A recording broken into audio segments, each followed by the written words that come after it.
Welcome to Tell Us Your Story with Dr. Ebony. I am Dr. Ebony.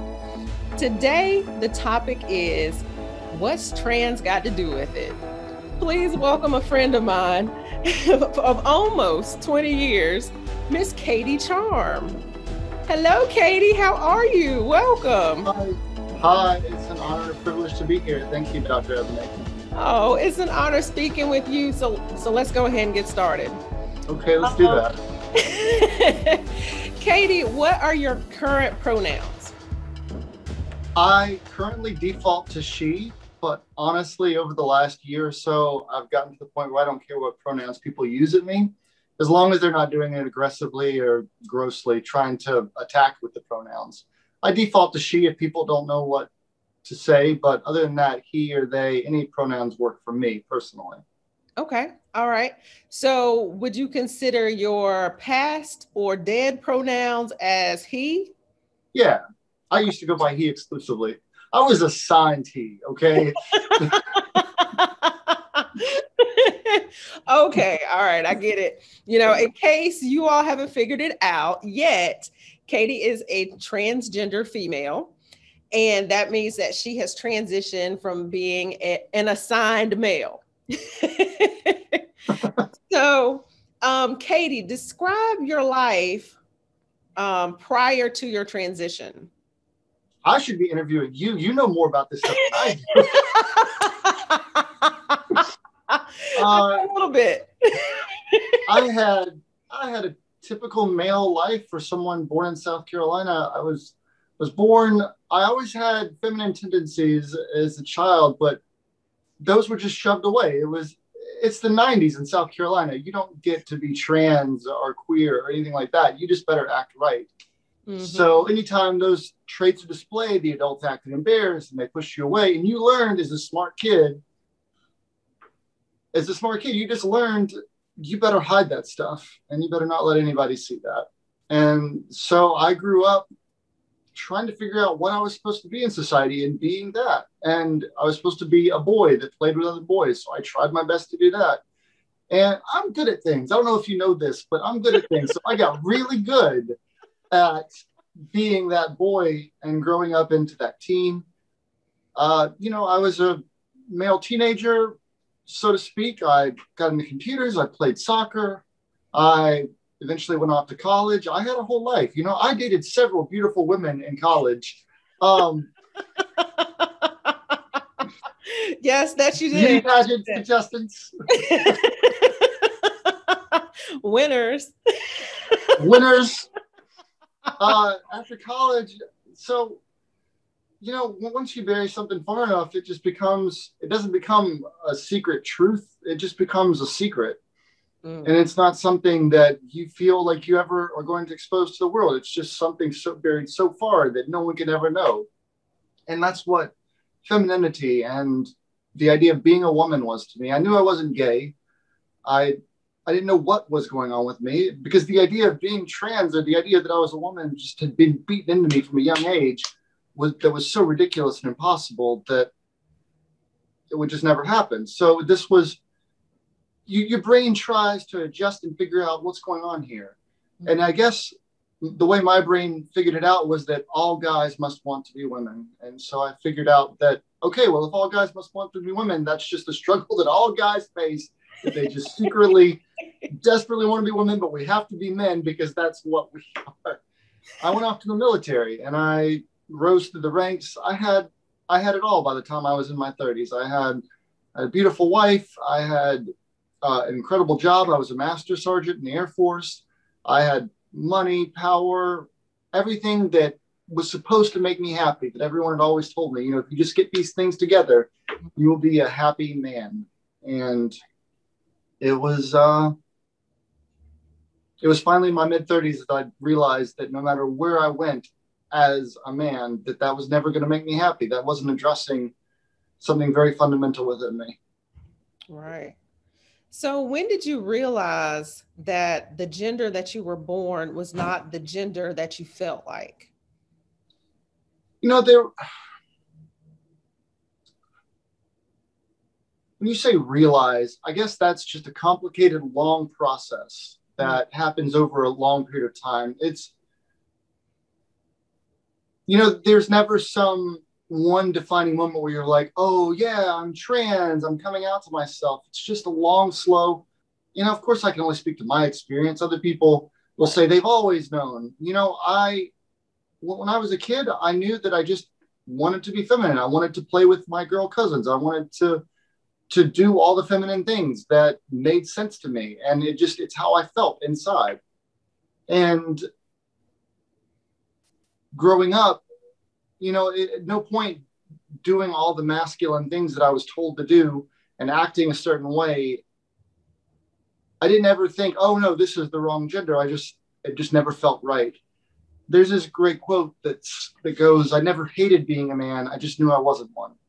And it wasn't until the late 2000s that I heard about HRT and the idea that we could take estrogen and take hormones and change our internal profile. Right. And I didn't even know that was possible. And, I grew up seeing drag and cross-dressing people on Jerry Springer, same as everyone else.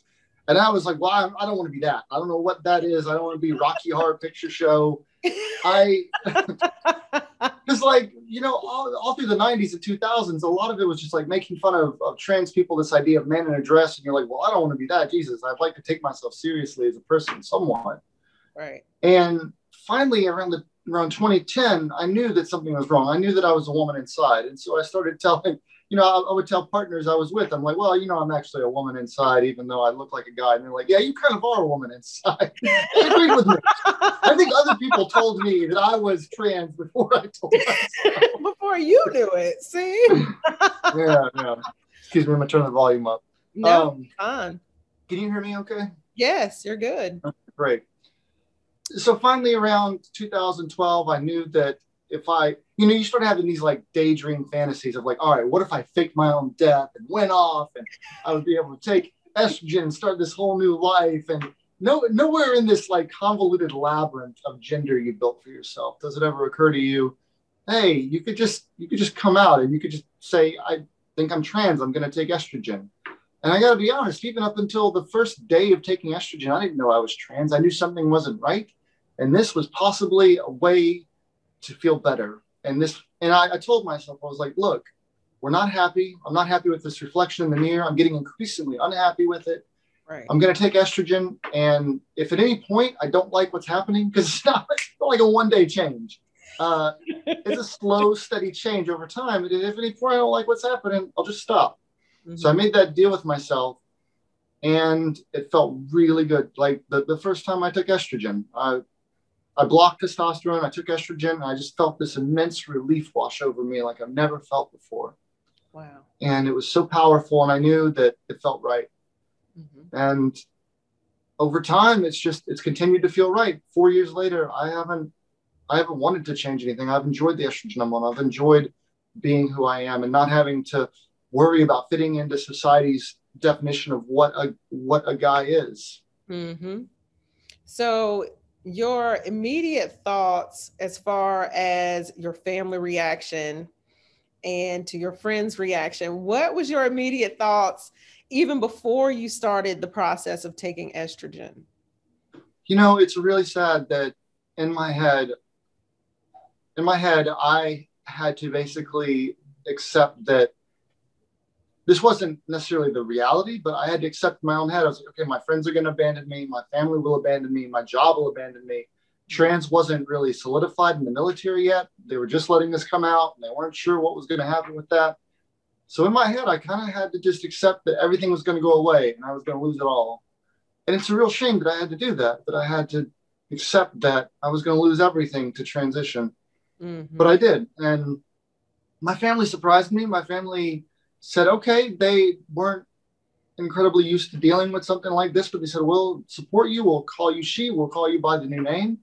They even helped me pick out my middle name, which is what our late mother would have chosen. Mm-hmm. I didn't have a ton of friends in the military that I was very close with anyway, because it was tough to let people in and get people close to me. So I did lose what little friends I had, and I did lose things. My wife at the time decided she didn't want to be married to a woman, so that marriage had to end. I had to respect that decision of hers. And so I did lose a lot. And I had to basically restart life in my mid-30s and restart life on a whole new set of hormones. And biologically, what's happening is your body's going through a female puberty now, which it should have gone through 20 years ago. And yeah, it was definitely a rough few years. I lost a lot, but I did gain a lot. I've gained so much more. I'm living a life now that's 50 times brighter than anything I could have ever dreamed to live before the transition. Wow. I just remember when you sent me the article about transgender people being allowed into the military or something along those lines. I can't exactly remember. And I remember reading it because you gave me no context. You were like, here, read this article. So I'm reading the article. Coming in hot. Exactly.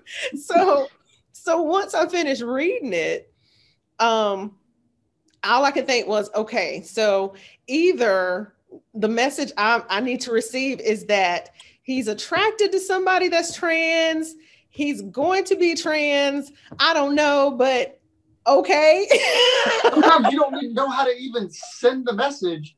I was laying in bed with my wife at the time, and I'm trying to have this conversation. How the fuck do you bring this guy? Excuse my language. I'm sorry. Can we bleep that out? You're fine. How the heck do you bring up that conversation to your wife of a few years? You're just like, and we're laying in bed, and she'd always known that I was feminine. Listen, she moved in with me.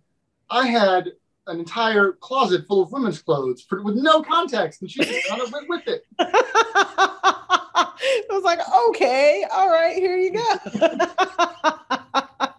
Sometimes people want to hear what they want to hear. And, you know, I try to tell her so many different ways. We would be laying in bed and I'm like, listen, next year they're going to let trans people exist in the military and people change their gender. And she was like, what do you mean? Like on paper? What are you talking about? Like, she just didn't want to hear it. And I find that people get the message a lot of the times they want to get. And so I think the most important thing when, you know, if you think someone might be trans in your life, just give them the freedom to express that message that, hey, whatever you are, it's going to be fine. Like, I'm going to accept you and love you. So like, it's better to have a dialogue about it and talk about it. I think that that's the key fact that like, even back as a child, there was no way for me to be who I really was in the 80s and 90s in South Carolina.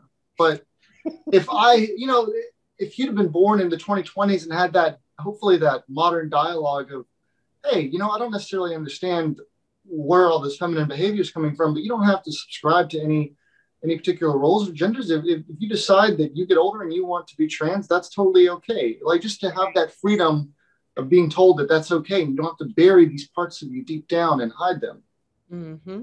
Yep. And I was trying to tell you I was trans. Okay, I'm glad. It looks like you got the message apparently.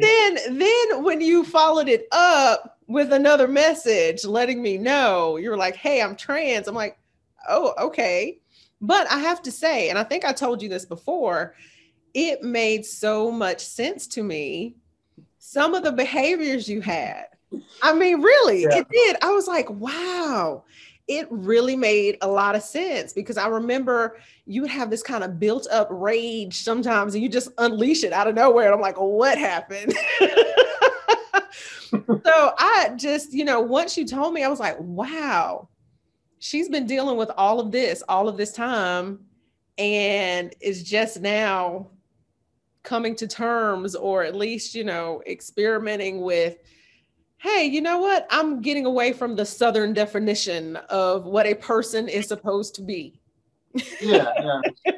So in case you all haven't noticed or picked up context clues, Katie and I dated. And she has referred to me as the best girlfriend she has had.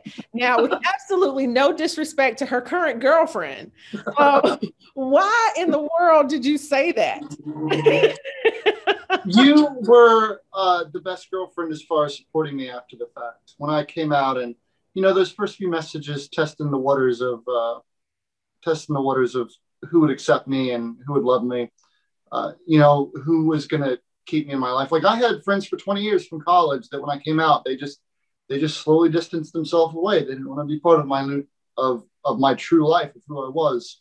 Right. And it means a lot. Like when someone comes out to you, it's a very delicate time when they're experimenting with this idea of presenting themselves as their true selves. And it means a lot to have people go, okay, well, that's great. Like where can we go with this? I accept you. You know, I still love you. We're still going to be friends. Right.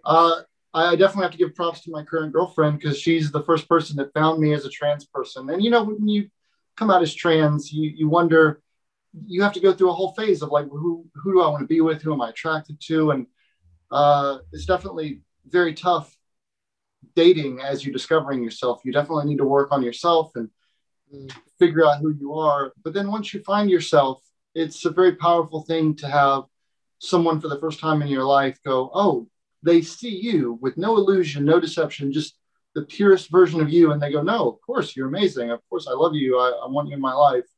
Right. So that was very powerful. Yeah. Especially,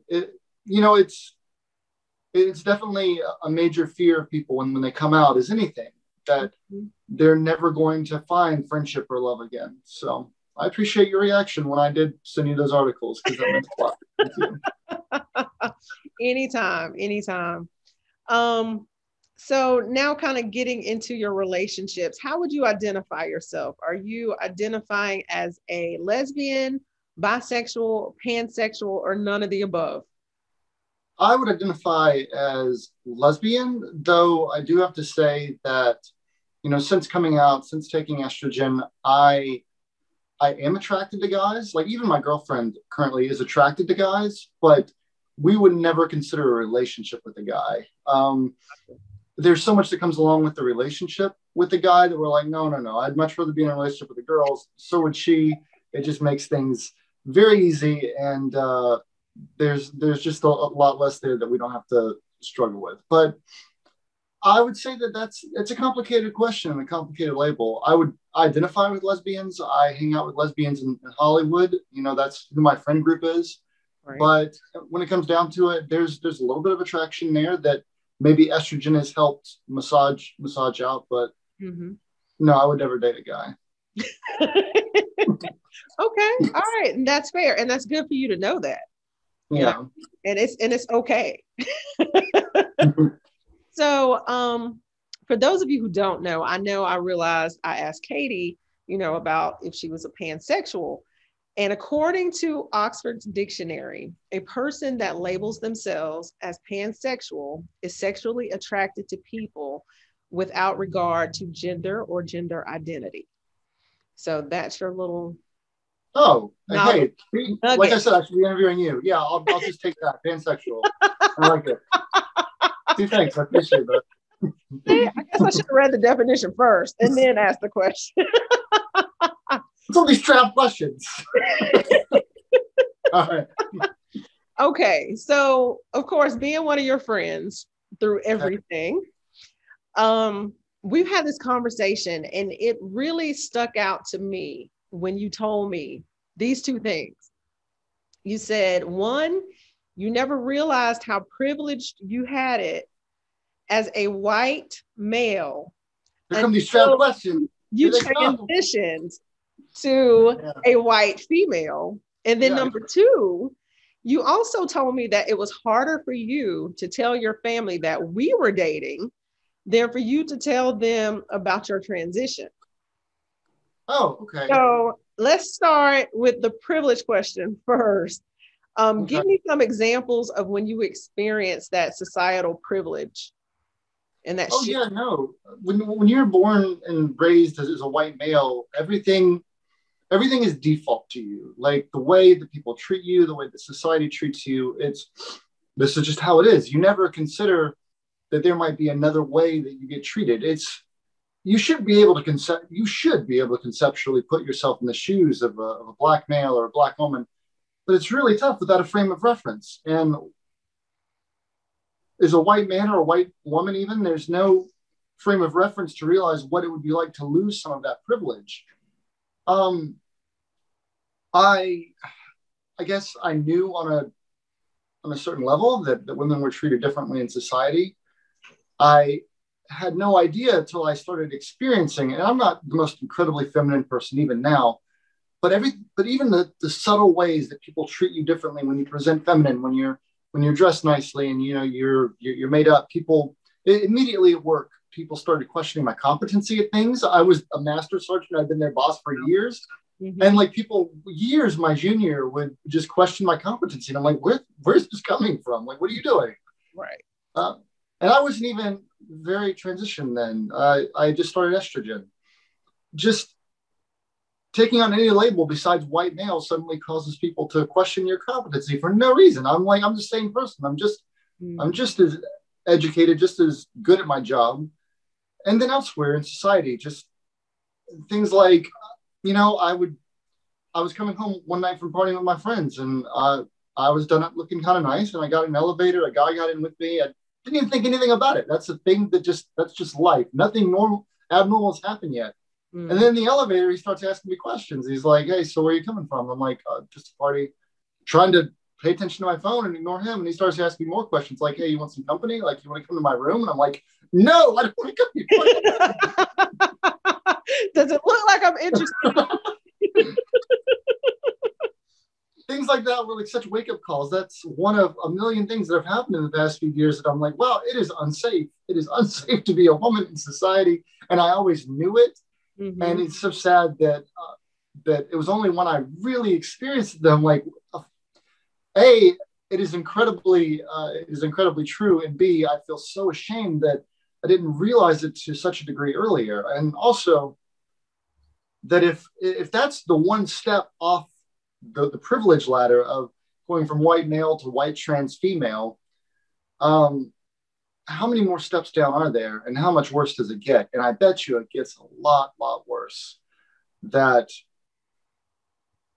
the further down that ladder of privilege that you go, I can't even imagine, because it's gotten to the point now where I've been brushed off and treated with such ridicule and disdain, and I'm still the competent, sane, capable adult that I've always been. And now when I see it happen to other people, it really hits me in a different way. And I go, oh my God, that's so wrong. That's so ridiculous. Mm-hmm. And it's so frustrating when I talk to white men and I'm like, hey, you guys, you don't realize how good you have it. Like, it's actually really scary to be a woman. Even the idea is, as a guy, you might think, hey, I'm just going to go talk to this girl. Like, I'm not a threatening guy. She doesn't know that. You are scary. Any guy talking to you is automatically defensive posture mode, because you've as a woman, you've had so many experiences of guys talking to you, and then you tell them, no, thank you. Like, I don't want to talk to you. And they get like really angry and aggressive and nasty to you. And it doesn't just happen once. It happens all the time. Yeah, you're right. Yeah. You're absolutely right. So now let's move on to, why was it harder for you to tell your family that you were dating me than to tell them that you were going to transition? Was it because, of course, we're in South Carolina? Yeah, I was definitely much closer and like ingrained with my family back then. I was just getting, I was a couple of years out of college. It was just getting. It was just the point where I was spreading my wings and becoming my own person. Right. And my family is just a really racist, redneck group, but they evolved and they grew over the decades thanks to a lot of experiences in life. They're good people, but they just have all these preconceived notions about what relationships were and what gender was. Over the years, they're much more modern and accepting now. Like I said, when I came out, they accepted me, but it was a challenge, coming to them being like, hey, this is the person I love currently. This is my girlfriend. I'm sorry. I hope you guys accept her, because this is part of me now. Mm-hmm. And they did. They weren't entirely familiar with it.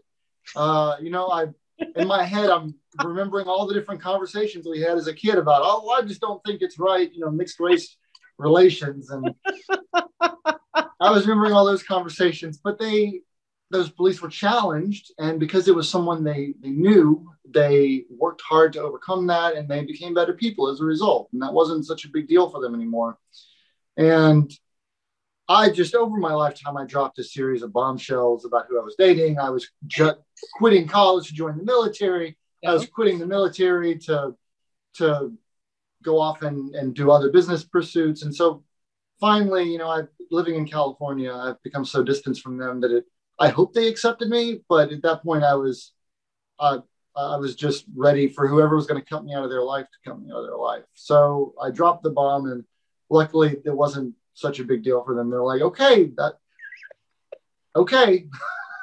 I think it was the fact that you had already hit them with the ultimate Southern bomb and you brought home a Black woman. So they were like, oh, okay, we can totally deal with anything else. I guess I got to bring home a Black guy next. Like I need to up the stakes. This family's got too comfortable with the status quo. I got to see if my girlfriend will mind, but we got to make this happen. We got to keep going. You got to shake it up some more. Shake it up. If there are any Black men in your congregation that would like to go on a date, and maybe that's an option we can do. That's a whole nother episode, Katie. Completely. Okay. We'll have to have you on a little bit later. Let's come on the Late Show with Dr. Ebony. There you go. I like it. So getting back to your transition, how was the process? What exactly were the steps that you had to take in order to start your transition? I had to start an Instagram. I'd learn how to use Snapchat, TikTok. I don't know these things. God. All those complicated things. What is a selfie? No, I had to. I started estrogen. I started testosterone blockers. It was just a long process. And everyone's like, well, when will your transition be complete? I don't know, man. I don't think a transition's ever complete, or there ever is a transition. You're just a person and you're moving along this timeline of life. And over time, my features have softened and become more feminine. My body has changed dramatically, hips out, chest in a little bit in some parts. Mm-hmm. So the body, the face, everything changes dramatically, but it changes over time, slowly, so that you never quite notice. You don't wake up one morning and go, oh yeah, I'm definitely more feminine than before. It's just a slow, gradual move. And socially too, you have to unlearn. I was a master sergeant in the military. I had this raw guy bravado lifestyle. And I didn't know what it would mean for me to be a woman and to live the life of a woman. And you have all these misconceptions, and you don't understand, you don't understand that you're just still going to be a person. You're going to be this complex person, the same as you always were. And you're just going to be your real self. You're not going to have to hide behind any kind of stereotypes of behavior. I went through friends, and I had friends that just accepted me as who I was. And it was so uplifting to learn that to learn the process of being a woman was just the process of not having to pretend to be anything at all anymore. And that was the end line. As your body changed, as your mannerisms changed automatically, as everything changed. Transition is, it's equal parts social and physical. And while the physical is going, you're learning a lot of empathy and a lot of understanding for yourself, for what it means to be a woman in society. There's a lot of hard-baked lessons, like we already discussed, about, your friends get on to you. They're like, well, of course you shouldn't have been walking alone at night. And I'm like, I didn't know that. No one tells you. Right. I just learned, I just learned when you make a ponytail, no one tells you these things. You make a ponytail, you don't just make the ponytail and pull it down, because then you just pull it on your hair. You got to make the ponytail and pull it up, and then no one tells you that. So today my transition was completed because I learned that you pull the ponytail up. See, you learn something new every day. Every day. I think it's just like, the transition of being a girl and a woman. Like, when do you wake up and go, I am a woman? I mean, you wake up and you're a woman, but a lot of people, they don't realize when they've made that transition. Okay, I mean, looking back, I don't really remember that transition either. So, Yeah. It just kind of happens. You're right. It just kind of happens. Yeah, you learn things along the way, and then all of a sudden you're like, oh, wow, wait a minute. It's another puberty of life. And for some, for some people, I can only speak for myself. There's a lot of trans people out there that are a lot more serious and hard-baked about their gender identity, or they're still discovering it. And because I'm very easygoing now, but honestly, in 2017, I was really on edge about everything. I was on edge about my identity, Right. about a lot of things, and uh, I didn't take questions and jokes and everything so well because I wasn't super sure of it yet. Mm-hmm. And there's a lot of trans people out there that feel the same way. So not every trans person is going to be as easygoing as I am about these things. Some people still need time to understand and appreciate themselves because they're just not 100% sure. It's just like any puberty. You're slowly transitioning from one thing to another, and you don't really know where you stand yet with yourself even. Right, right. So within the transition process, I've read some articles over the years, and they talk about healthcare and, of course, the insurance. And Yeah, especially when it comes to trans people, what, if you could say anything to the lawmakers, what would you say to them? I would say that the cost of supporting trans people is so minuscule. I have California healthcare, takes care of my hormones. It's a couple $100 a month. Mm-hmm. It's nothing. It's a drop in the bucket compared to what we spend on healthcare in the rest of the country. And it's a massive drop in the bucket compared to what it costs to not support trans people and have rampant dysphoria running around and people not living to their fullest. Since I've been afforded my hormones, I've been able to live a life that is so much brighter, so much more productive, help people and do things for society that I could have never done if I hadn't been supported. Everyone wants to focus on trans people in those first awkward few years of transition. What they don't see are the trans people that have overcome those first few years of awkwardness and are living their best, truest lives and are supporting society and being incredible members. Mm-hmm. Society spends so much money on so many people who are men who are dealing with problems, cis women who are dealing with problems. To give trans people this little small crumb is just a drop in the bucket compared to what trans people can offer once they're properly supported. It's the same as any other condition, any other biological reality that must be faced. Mm-hmm. And for some trans people, there are surgeries involved. These surgeries are one-time costs that they'd like to have done that will make them okay with their body. And those surgeries are not unreasonable. They're on par with any other procedure. And these are surgeries that make them feel okay with their body so that they can then perform and be normal members of society that feel supported, that feel whole. I feel like it should be a given. And I'm lucky to live in a state that takes care of that and really takes care of us. California public health care is amazing. It's one of the best in the country. I was very lucky to be able to take part in that and get on that. But before that, the only option was to go to Planned Parenthood and beg and fill out forms and pay out of pocket a few $100s a month. And there's such a thing as, I don't know if I can think of the right term, but basically when you're already down, it costs the cost and the brutality of being down cause you to be down further. When you're a disprivileged minority in the country, it puts you in a sticky, bad situation where you have to spend more and put more effort in. Honestly, if you're a black man going up for a job interview against a white guy, you have to spend a lot more time preparing and being ready for this interview. You have to take it a lot more seriously than a white guy that can just saunter in there and be at a competitive level above just because of baked in perceptions. Right. And when you're a trans person dealing with hormones and all these different legal and medical hurdles, it makes it hard because you don't want to be a burden on society. You don't want to be anything that people have to pity. I'm so tired of the trans trauma narrative in this country, right. But it's two sides of the coin. There is a trans trauma narrative. There are trans women getting murdered at a rate higher than normal. There are trans women being targeted by groups across the country for nothing else than just being who they are, living an honest life.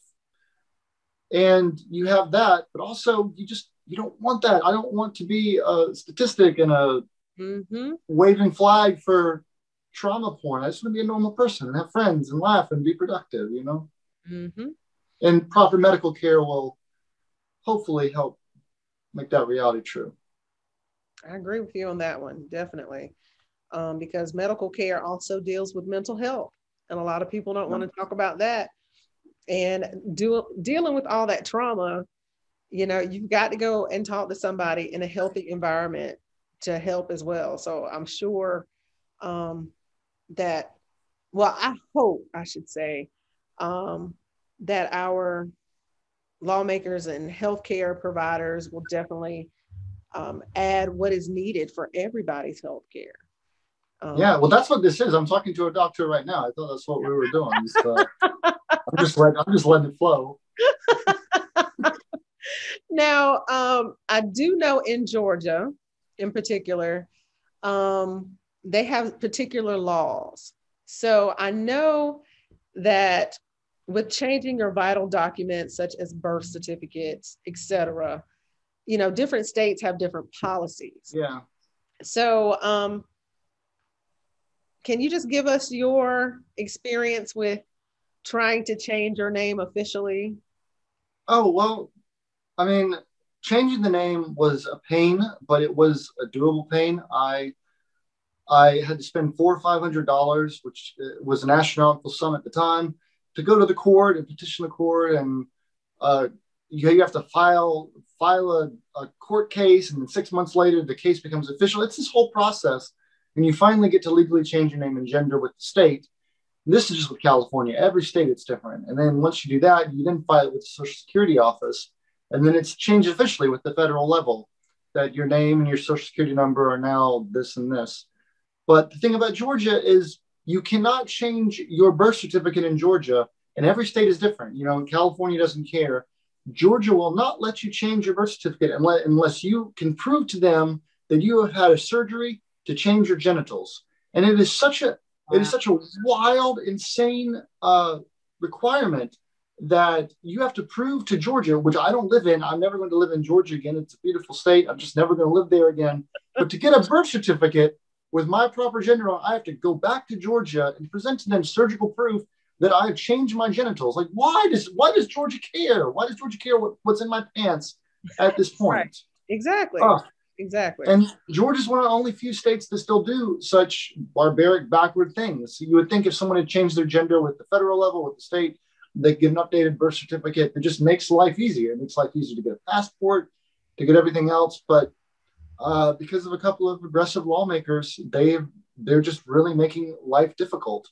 Right. Arbitrarily, whereas someone born one state over has no problem whatsoever getting the proper birth certificate. Mm-hmm. So it's very unfair that not only depending on what state you live in, but what state you were born in, the process of changing your name and changing your documents might be very different from one person to the next. Mm-hmm. Wow. Yeah. So, and that's important to know also because, like you said, California is a whole lot more laid back, but as you know, the southern states, we're not ready for it. Well, y'all were ready for Wi-Fi in 2000 either, but it eventually made its way. So I think in time the southern states will come along. I hope there's good people in the southern states. It's my family. It's a lot of my longtime friends that I've known forever, and it's a shame because it takes time for attitudes and policies and things in society that work to filter around, and for everyone to realize that, okay, this isn't something that's threatening me. The idea of letting trans people be their real self doesn't threaten me. I don't have to date trans people. I don't have to be a trans person. But it creates a better society to have people that don't have to go to the bathroom in fear. Here in California, bathrooms are not a thing. You just go to any bathroom you want at any time. And if someone raises a stink about it, you're the one who's wrong because no one cares. Everyone just does their business in the bathroom and leaves as it should be. Right. And most bathrooms are gender neutral anyway. Mm-hmm. It's such a non-issue that we don't worry about. And if someone is acting like a creep in any bathroom or any place, they're confronted. Hey, don't be a jerk. What are you doing? Right. Whereas in different parts of the country, it is the idea of going to any bathroom, because I don't belong in the men's bathroom for sure, and I have to worry about being in the women's bathroom, that someone might be offended that I'm existing just trying to pee. It could be a stressful situation. Right. Now, what are some of the most offensive questions that you've been asked? Oh God. I'm sure there's a lot of them. I don't really listen. So I try not to take offense at anything. As long as people are asking questions in a curious, honest way, that kind of stuff doesn't bother me. it bothers me when people are asking questions with an agenda, like they have concluded that you are a bad person and they're trying to lead you along with questions to get to that conclusion. And that's offensive. I don't care what question you're asking. You could, it's just language. If someone's like, so you parked right in front of the building, didn't you? You're like, I don't know, but suddenly I defend myself. Maybe I did. It could be any question,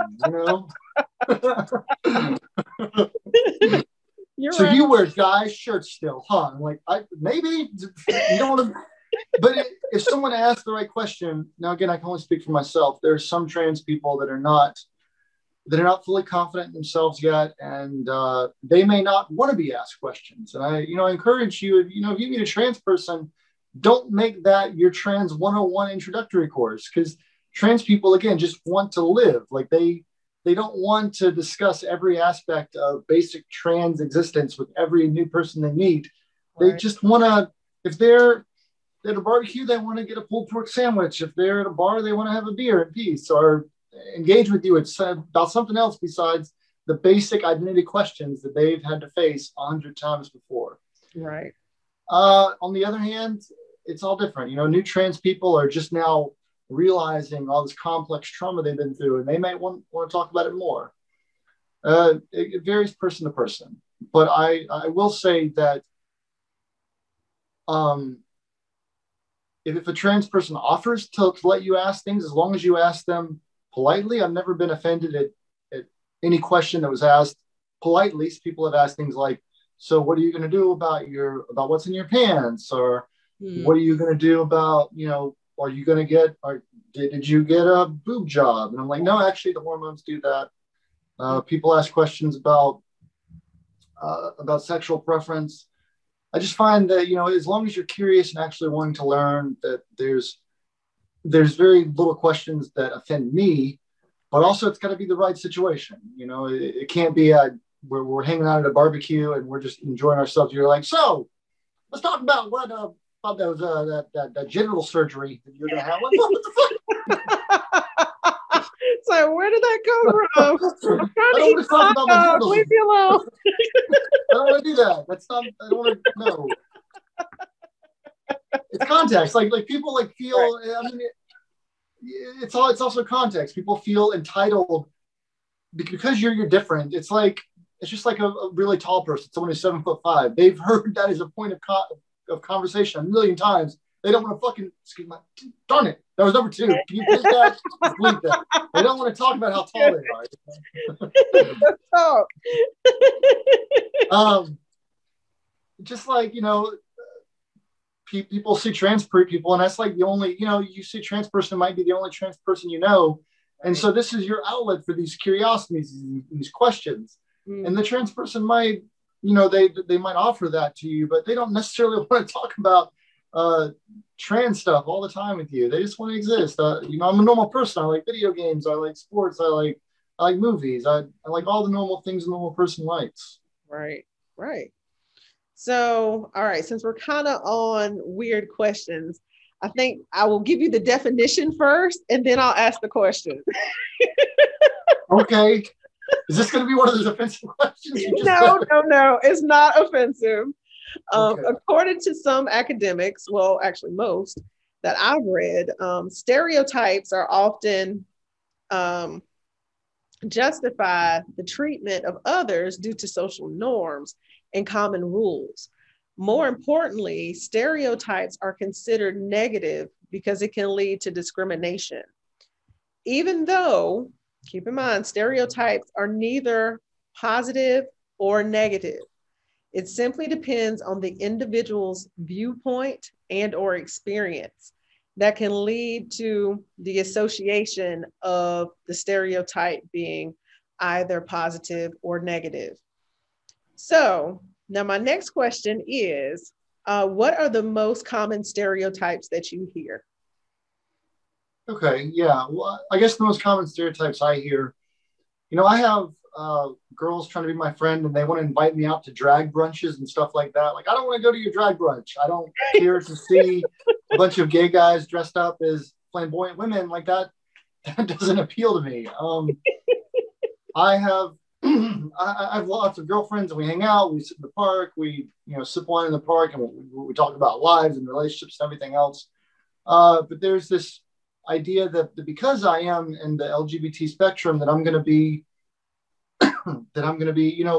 incredibly into like the flamboyant aspects of the LGBT world, and I'm not. I'm very laid back. That's a stereotype that I find incredibly untrue. Mm-hmm. People find that a lot of guys assume like I meet guys, and they're immediately on like it's one of two things. Either I meet a guy and a guy is like trying to flirt with me, and I'm like, I'm not interested in you at all. I don't know why you would think that you need to like put on like before transition, you'd meet a guy and you look way more masculine, so they would just bro down with you, and it would just be this mutual respect and friendship that you could have. And now when I meet a guy, it's like this like reserved off energy of like either they feel they have to run some like kind of flirtatious game, and I'm like, what are you doing? Stop, just like be a human with me. Or they feel like I'm hitting on them, and I'm like, I'm not trying to hit on you, I'm just trying to be your bro. Like, I identify as a lesbian. I have no interest in you, I assure you. Some guys, not all guys. There's some guys that are very cool. I find that, okay, one stereotype is that people assume that I have a lot of trans friends because I'm trans. That's completely untrue. I know very few trans people. I know a couple of other trans people. I know thousands of people here in Hollywood. Uh-huh. And of those, I would consider maybe 50 of them pretty close friends. Of those 50 close friends, I don't think that any of them are trans that I know of. Someone could be trans and I don't know. But yeah, I tend to find that I have more in common with cis women than I do with other trans women. Not that I'm opposed to making a trans friend. It just hasn't come up, and it's not something that has occurred. I've met a few trans women that I liked, and we were acquainted, and we hang out sometimes, but we're just not especially close.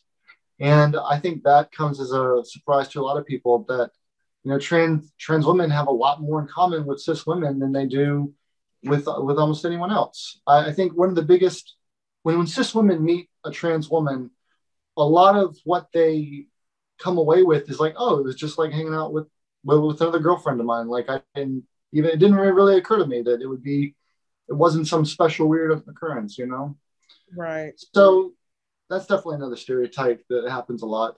Or the stereotype of that I'm going to get some specific surgery or do some specific thing.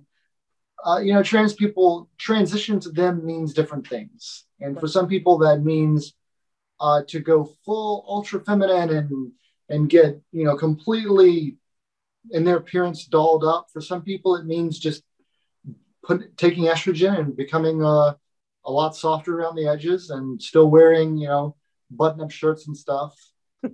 I do have that a lot where I make friends and they're like, oh my God, we're going to take you, we're going to put makeup all over you, we're going to do. I'm like, I don't necessarily want that. I don't necessarily want to be your Polly Pocket, your like little project here. I think I'm okay. I don't, because then they put so much makeup on you and you got to pretend that it looks okay, and it doesn't look okay. It's too much makeup. Okay. You're like, oh yeah, you did such a good job, but you just feel bad about yourself. So what would you like to see as far as American society acceptance of trans individuals? I was just like, we're getting there slowly. I would just like to see that a trans person can run for office or can be, can run for office or be on TV without it being a trans narrative. That, a trans character can be in a popular show without it being, oh, that's the trans character. No, this just is. Like, just as a Black person, you would like to see, a lot of friend groups are just mixed race. Like, no one really thinks about race. Whereas on TV for a long time, they had, oh, we have to have the Black character. Right. And you're just like, it's so... and then the storylines revolve around the fact that they're the Black character. And you're like, can you not? And the same thing with being trans, that you would like it to be that, okay, this is just a trans character among other characters. Or, yeah, there's politicians that are trans, but we don't have to make that the basis of their identity or platform. We're getting there. And from my perspective in Hollywood and LA, it feels like we're getting there a lot faster than maybe we are, because things may be a little more regressed in other parts of the country. Right. But I would definitely like to get to the point where, you know, a trans person is just another person that doesn't matter. It feels like we're going backwards in some respects in this country with some of the ethnicity hate crimes that are happening, though. So we might have a little bit of work to do. You're right. You're right. So now on to some more important questions, even more important than the ones I've asked you before. Every question is more important than that. Even more important. Because these are the more humanizing common denominators for everybody. Okay. And it's simply music, which I know you know about music. So, what is your favorite song that represents you? Wow.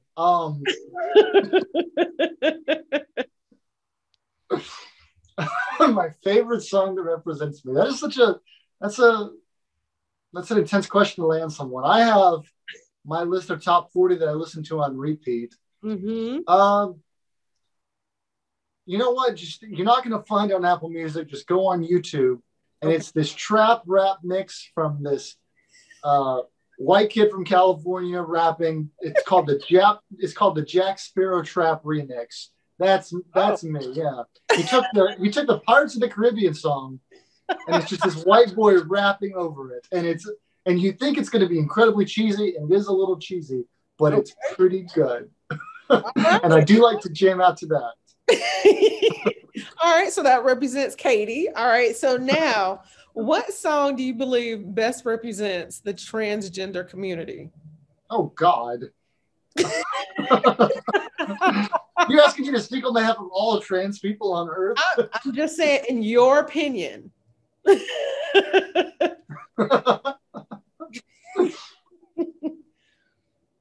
You could have emailed me these questions ahead of time. So it's so stupid. Hey, I gave you that option. If you could choose one song to heal the entire world right now, I don't know. No, I mean, you're probably looking for some, famous LGBT anthem or some anthem. Just any song. I'm a big fan of that new song that came out recently, "Astronaut in an Ocean." And it's pretty popular top 40 song now, but basically it's just about being a fish out of water. So I'm gonna go with that one. Okay. All right. I like it. Thank you so much, Katie, for your time and telling us your story. Okay. I would like to update my earlier answer. What questions do you find most offensive? I find the music question highly offensive. I have no idea how to answer that question. Well, it doesn't matter if you find it offensive. Hey, thank you so much for the opportunity to come on and chat with you and chat with your congregation and your people. It's an honor and privilege to be able to express your humanity to others that may never get to meet you in real life. And I hope I get to meet these people at some point if I ever visit South Carolina again in the next year or two, once the pandemic ends. I'd love to come by and see you guys at church. So thank you so much. It's great. It's great to do this. Thank you so much, Katie.